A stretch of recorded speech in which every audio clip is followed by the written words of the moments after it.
I'm Jim Lenahan from the Rockin the Suburbs podcast. With me is Patrick Foster, also from Rockin the Suburbs. And Patrick, you and I interviewed Tommy Stinson. Yes, we did. Recently. Tommy, of course, best known from The Replacements and now his band Bash and Pop. Mm-hmm. And Guns N' Roses. He was in that for a while. That's right. You'll be able to hear that interview on our podcast, which you can find at iTunes or at suburbspod.com. Mm-hmm. But we're also working with the great website slicingupeyeballs.com, where you can hear an uncut version of the interview. Totally raw and uncut. Full-on interview. And that's what this is here.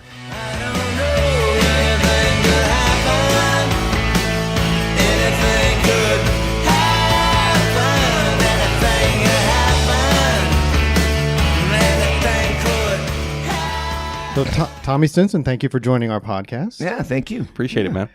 And let's start with the obvious place. First of all, what are you drinking? It's a pale ale. Nice. Yeah, it felt refreshing. It's so damn hot out there right now. Yeah, it really is. And it's going to be hot in the recording DC. booth. So Yeah. we'll move it along. Looks like We'll it's get going through to it steam quick. up there, too. It's got some nice clouds happening. Yeah, we need that. Yeah. So, yeah, what do you got? So the obvious question. Uh-huh. Bash and Pop, which we're very excited is back together or in a new form together again. Is that always sort of like post-replacements therapy for you? Well, yeah, I guess to a degree it might be, but I think, it's so long ago that I started to make this thing happen, that it's finally now happening. It's a weird thing. I mean, I decided to call the record Bash and Pop because it was done in the proper fashion that the original would have been done, which was mostly live, as much as we possibly could do without losing fidelity. And since we started this record out, it's just been kind of everyone's been thinking it just sounds like the old record, this, that, and the other thing. And so having gone with it and getting radio airplay and stuff like that, you don't really, can't really balk at that. It's kind of a lucky thing. Was there? How would you compare this from when you were doing solo records? The solo records are more time consuming and a pain in the ass because you're kind of you're wearing too many hats. You're overthinking stuff. You're playing all the stuff and trying to get your ideas out there. When you got a band, you got other guys helping to achieve what is ultimately the biggest part of the process, which is getting the song out and figuring out what that's got to be. It's a lot easier to do that with a band. Okay. Yeah. How do you write these days, Tommy? Is that a thing where you sit down in the morning after breakfast and carve out like 2 hours and do it? Or does it just, when it comes to you, it happens? Yeah. Tough question. I don't really have any particular way. Something will come to me at any point in the day. Mostly lately, though, during the school year, because I have a 9-year-old. Right. It gets a little tough. It gets a little bit tough to find the time. So mornings end up being kind of the place that I get the start on a new song. And then when she goes to bed in the evening, I'll finish it up. Yeah, I can totally relate to that. It's the get them to school, and you got those couple hours, and you got to get them back home after school, right? Exactly. It's a whole thing. Yeah. How is your daughter doing? She's great. She's up. She's with my neighbor friends, the Hamiltons. The wife is the mayor of Hudson, which is where we live. Right. And they've been really good buddies for 5 years. So when I travel, sometimes I'll leave her over there with them because they'll go to school together and hang out and stuff. So Fantastic. It works out good. Yeah. And Dad can't be on the road for too long of a tour these days, right? Well, I'm trying to work that out because this is also how I make my living. So I got to figure out the delicate balance of being a full-time dad and a traveling musician. Does she ever come on the road with you? Yeah, in the summer she does. Oh, she likes it? Yeah. Is she going to get started in music at 11, 12 years old like you? I don't know. I don't know what she's going to get into. I mean, she is already a funny kid in that she likes to sing and she likes to dance. She doesn't like to do it in front of people. She'll do it for me, and she's always making up songs and singing in the house. So I don't know what way the bend is going to be, Is it something you would encourage? My 27-year-old, asked me when she turned 16 if I'd show her how to write songs. And so we sat down, I showed her how to write songs, and she still wants to get in it too, and she's been working hard on a new record. You got to encourage them. If they want to do something, let them do it. You got to be honest with them. Let them know they might the chances they're going to get as lucky as I've been and all that are pretty slim. I mean, it's a tough world out there. There's a lot of music happening. There's lots of different ways it's happening to either work or not work. And if you got the tenacity for it, by all means, hit it, you know? Yeah. And you were kind of in a different spot, too. I mean, you credit with music with really changing your life. Yeah. Oh, yeah, totally. I mean, I would have, without music, I probably would have been in jail, grand theft auto or murder or something. I still may go to jail for murder, but if it gets any hotter in this booth, it may happen today. Maybe the end of our podcast right here, That's Jim. right. You think it's harder now, Tommy, to make it in the age of streaming than it was when you started out? I don't know. I've thought about this, and I really don't have any one thing to go on really to say it's either harder or not. I just think it's different, and I think it's in a lot of ways it's different in a great way than it used to be. I think that it's still being figured out, and I think a friend of mine, Peter Jesperson, told me years ago. He's like, it's always been changing. It's always been moving in lots of different parts. And being altered by, trends and societies, ups and downs, things like that. So, I think that in some ways it's probably easier for bands to like put their first record out on their own, start getting in a van and get out there and just pump the pavement. Right. That's kind of all we ever really did. I mean, we made a record, got out, toured until we finally got lucky and started building a little name for ourselves and stuff. So, it's hard to say. Yeah. At least nowadays you just push people to your Bandcamp page instead of right to the 7-inch or the LP outside. Exactly. Yeah. All that crap. I want to get back to the songwriting for this record because I understand that at least a couple of these songs started out as possible replacement songs, right? And what happened with those? I mean, what was an attempt to make a replacements record was really done pretty half-heartedly. I mean, we wanted to try it out and get into a studio and see what we come up with. And I think ultimately, the reason why it didn't happen is I just don't think we set ourselves up to do that. I think we approached it half-assedly and it didn't work out half-assedly. Some of these songs. I had some of these songs back then. We recorded a couple of them. They're still there. I don't think they're ever going to come out in that fashion or not. I think it would be kind of pointless at this point. And I think Paul just doesn't. I think his thing is, I think he doesn't really want to have to compete with the legacy anymore. I think he's kind of like past all that and rather just kind of move on. When you're writing songs, obviously you worked with one of what people consider to be one of the all-time great songwriters. When you're writing songs, do you hear him whispering to you, or do you find it hard at all to sort of carve out your own voice with all that influence you've gotten over the years? Not really, because I don't really worry about having having that stamp in my musical background. I mean, it's I'd be foolish to try and pretend that I didn't sound something like the Replacements because I was in the band, right? And had a lot of the same musical tastes in that regard. So. You're going to sound a lot like the band you grew up with no matter how you slice it unless you really take a left and start writing disco songs or something. And I'm not really into that market, I hear a little more country influence in this record. There was some in the first Bash and Pop record, but I hear even more here. Where does that come from? I don't know. I have no idea where that came from. I think it came from more of a need to be able to play shows on my own. And I was like, well, I got to kind of figure out a way to make some of these songs translate by just, myself and acoustic guitar. My Uncle Chip and I, we did this thing called Cowboys in the Campfire. He's actually my uncle-in-law by divorce, sadly. Removed, yeah. But no, he's kind of a country guy, kind of a rockabilly guy, and him and I play and write a lot together. We wrote the title track of this record, Anything Could Happen. We've written some songs in the past records that I've made, and there's some of that influence, I think, probably from him in there, possibly. But I think it's just kind of a weird natural progression thing. I don't really know why, but it is. You work with Paul and Axl. What kind of band leader are you? Are you different than them, or how do you handle leading Bash and Pop? Jeez, I don't know.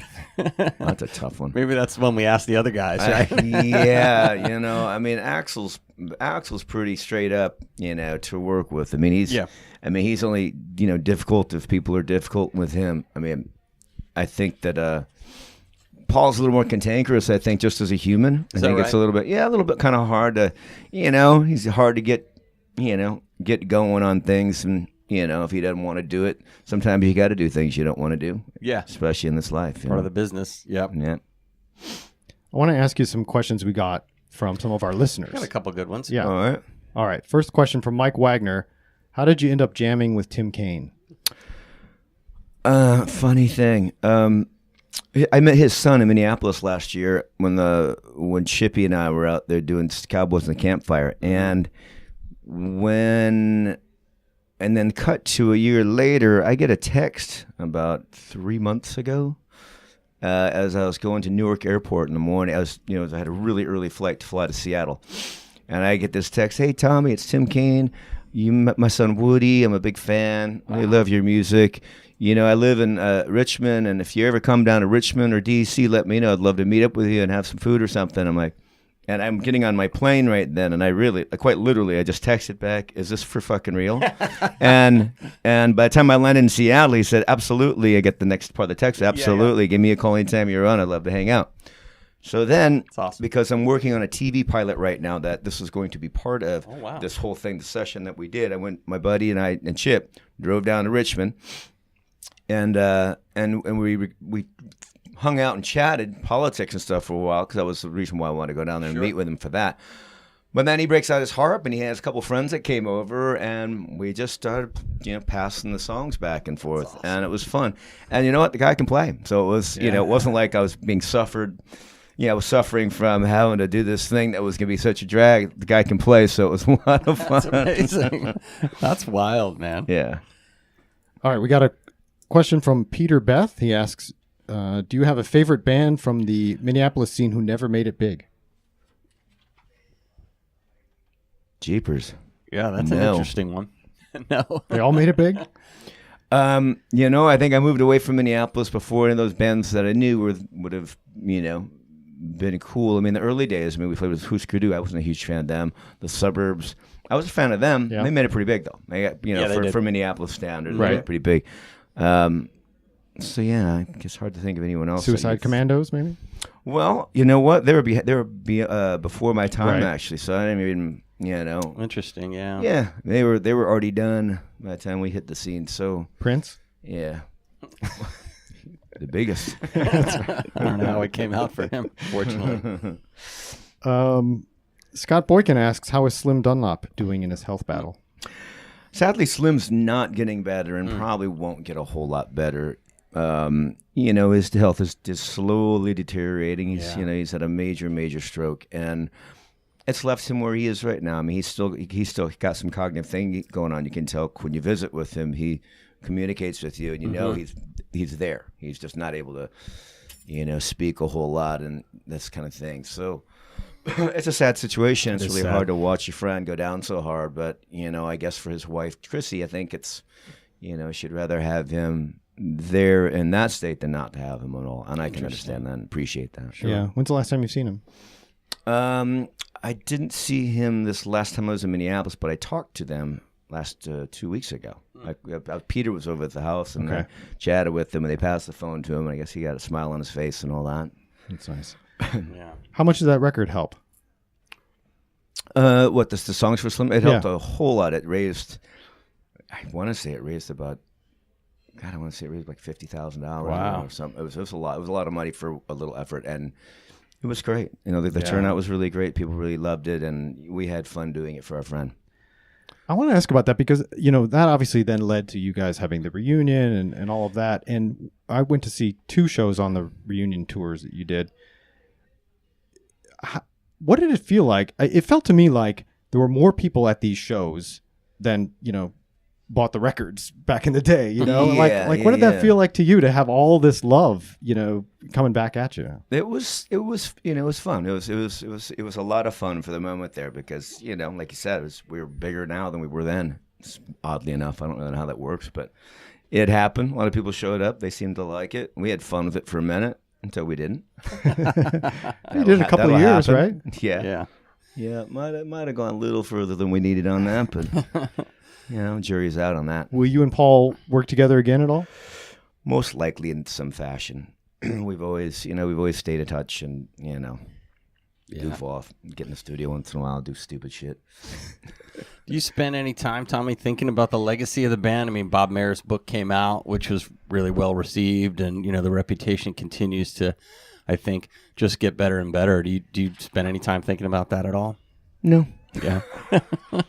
Kind of Really? kind of lived it. Kind of, it lived through me. I can see that. Because your fans do. I mean, your fans really care about that. Oh band. yeah. I mean, it's just that I got so many other things going on in my life right now. I don't really sit and just kind of, Yeah. Yeah. doze off and think about the past. Right. I try not to either. Well, yeah. So let's look forward here. So, you had with the reunion, and then the 18 years with Guns N' Roses. Does that put you in a good spot now to just be able to do what you want to do? Yes and no. I mean, yes, because they both provided me with a great paycheck for a long period of time, and now I'm free and clear to do whatever I want. No, commitments to worry about with anyone else. The only part that's a little bit rough sometimes is just trying to get out there enough to make money and make a living at it. I mean, like I said, I got a 9-year-old that kind of holds me back a little bit, but just keep plugging along. Anything could happen. Why'd you choose that as the title for the record? I secretly played it for some of my radio programmer friends. Oh, really? And I got a consensus on it. Oh, that's interesting. Yeah. I like it as a sentiment too, Well, It's interesting. that was the other thing. I mean, Yeah. I played a couple things. I had a couple different ideas for titles. The record company balked at a couple of them. Yeah. But anything could happen came up, and we found some photos to go with it, so it worked out. Yeah. I like it. Thank you. I think it makes sense. Yeah. I think it fits. Yeah. It's a great record. It really is. I had to go fucking learn the lyrics to that song today. Keep forgetting.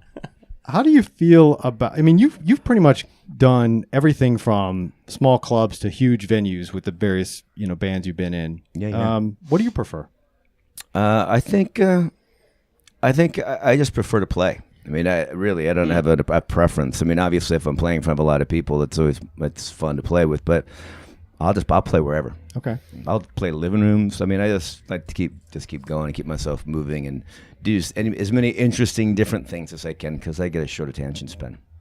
Yeah. I wish more people had that attitude though. I think a lot of successful artists sort of tour in this kind of rut where it's like I'll play the same club every time and it's the same experience every time. Yeah, so. no, I can't really do that. That's Mostly awesome. too because you can't keep playing the same places without losing people. So I got to switch it up and switch up what I'm doing. The Cowboys and the Campfire is a little more of a country thing. Right. Yeah. It's just two guys making as much racket as we can possibly muster. And it just turns out to be a fun thing. And like I said, it's like I have a short attention span, so it kind of helps me to move around a bit. One of the things that I think people really liked about the Replacements, and I think like about Bash and Pop, is that beyond just the songs themselves, there's sort of a real spirit of rock and roll that comes through. Yeah. That's kind of a abstract thing, but is it something you think about? Is it something that you strive for, or how do you sort of go about that?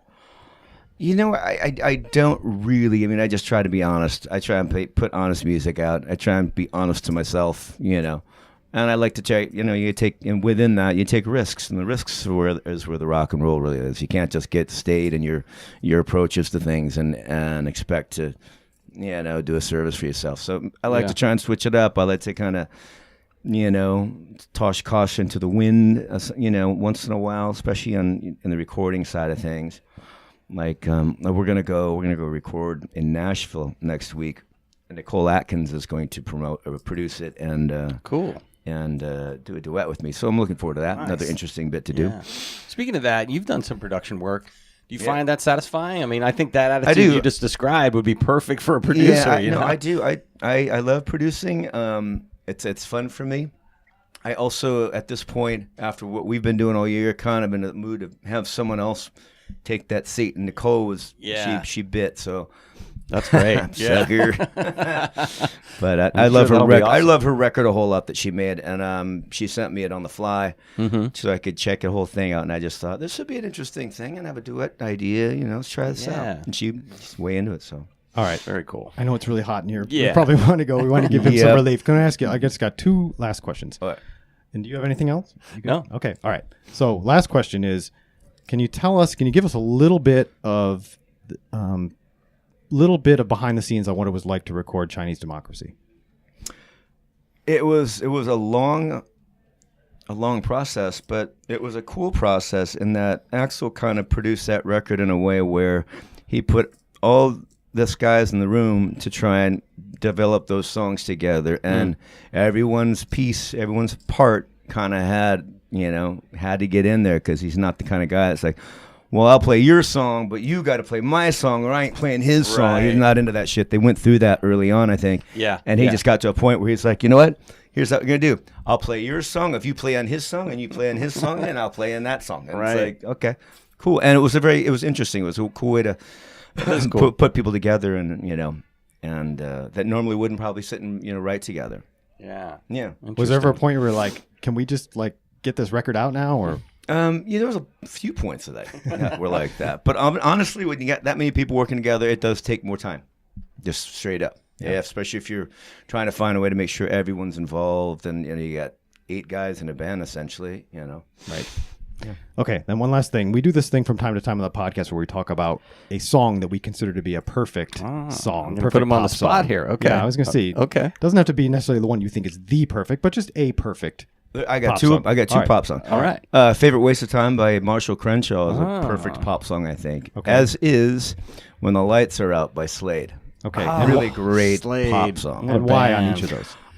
Just the pop sensibilities that I am just a sucker for are in both of those songs. Great singing, great melody, simple, super simple. Songs are so simple, in fact, that they're very hard to play and very complex, if you can imagine that. We talked about that with Dave Bianco from Ara. He was talking about how you got to do the most simplest thing, and that's the hardest thing to do. all the Totally time. hard. And it's hard to make a great pop song that simple. And I want to say to our listeners, Tommy, we know you had a long radio interview today. You got a show, and it's hot in here. We appreciate you taking some time out to talk to us, man. It's Sure. very Thank nice you all of very much. Yeah. Keep Thank it going. you. Yeah, absolutely. All right, man. Appreciate it. All right. See you guys later. Thank All you. right. Jim, I have some really good news. What is it? My subscription started to Rockin' the Suburbs today. So this morning, I woke up, I walked outside to get my newspaper, and right there next to it was my Rockin' the Suburbs. Yeah, that's great. So somebody brought it right to you. It came to you Yep. because you subscribed. Yeah, it was great. So when you subscribe, you don't have to do anything. It comes to you. So if we put out a new episode, it just shows up. Like one of those boxes of food that people get delivered to their house, that's right. or like a bottle of milk. Yes. Right. Set it and forget it. Okay. So how would somebody do that? Well, what I would recommend, Jim, is go to iTunes, and there's a little purple app on your phone you can use, and you can search Rockin' the Suburbs. Just hit the big subscribe button that comes up, or you can go to iTunes on your, manual home computer, type it into the database, put it through the mainframe, and it'll give you a big subscribe button. You just click that. So unfortunately, one thing I don't think you can do is just open up the window and yell. No, not for this one. I don't think that'll do it. It's going to take a little more So effort. don't do that. Go do like Patrick said. Go on your phone, on the app, or go to your computer. And please, it would really help us out. Hit the subscribe button. Subscribe to Rockin' the Suburbs. You will not regret it. It'll come right to you.